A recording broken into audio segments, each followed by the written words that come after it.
লেবাননে স্থল অভিযান শুরু করার আগেই সেই খবর জানত যুক্তরাষ্ট্র।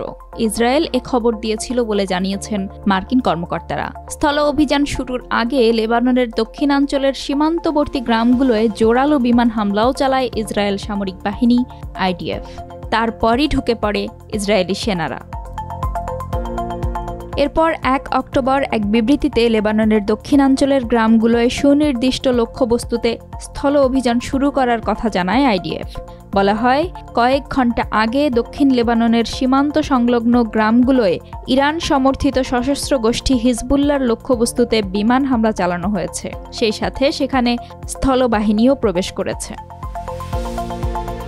এর আগে 30 সেপ্টেম্বর ইসরায়েলের সম্ভাব্য স্থল অভিযানের কথা সংবাদ মাধ্যমকে জানান মার্কিন কর্মকর্তারা। CNN জানায়, IDF লেবাননের দক্ষিণ সীমান্তবর্তী অঞ্চলে ছোট পরিসরে বিশেষ অভিযান পরিচালনা করেছে।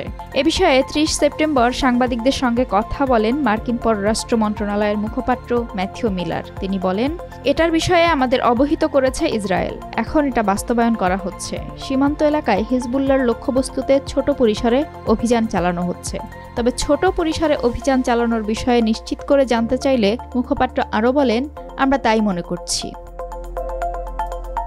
লেবানন ভূখণ্ডে স্থলবাহিনী পাঠাতে যাচ্ছে ইসরায়েল। গত সপ্তাহ থেকেই এমন ইঙ্গিত পাওয়া যাচ্ছিল।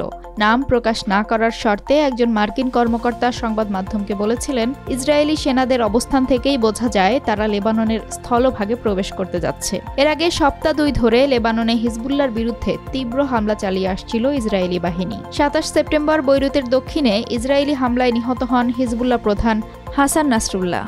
লেবাননের স্বাস্থ্য মন্ত্রণালয় জানিয়েছে, ইসরায়েলি হামলায় 30 সেপ্টেম্বর একদিনে 95 জন নিহত হয়েছেন। আহত হয়েছেন আরও 172 জন। আর গত 2 সপ্তাহের হামলায় দেশটিতে 1000-এরও বেশি মানুষ নিহত হয়েছেন।